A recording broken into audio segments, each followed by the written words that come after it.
以賽亞書42章8至9節、13節、16至17節。我係耶和華，呢個係我嘅名，我一定唔將我嘅榮耀歸俾假神，唔將我嘅稱讚歸俾雕刻嘅偶像。睇，先前嘅事已經成就，而家我將新事講明。呢件事未發生之先，我就話俾你哋聽。主要好似勇士咁出去，要好似戰士鼓動佢嘅熱心，要高呼，要吶喊，要用大力攻擊仇敵。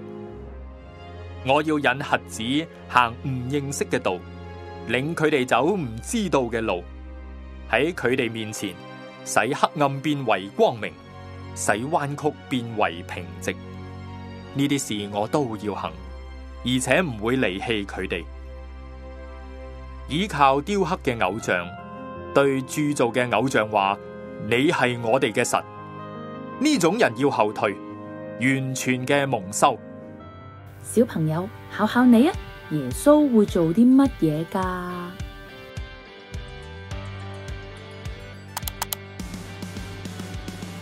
假神偶像同耶穌有啲乜嘢分別嘅呢？假神偶像係被雕刻出嚟，冇生命，相反，耶穌唔單止係從死裏面復活，更加將生命賜俾我哋，使我哋可以離開黑暗，進入光明。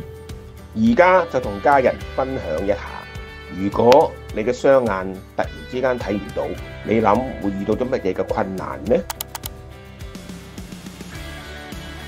分享完之後，可以一齊禱告，讚美耶穌係嗰位唯一可以救我哋脫離黑暗，進入光明嘅救主。今個星期嘅信仰小練習係禱告練習，學習信靠神。今日讓我哋一齊讚美神，每人都輪流開口禱告。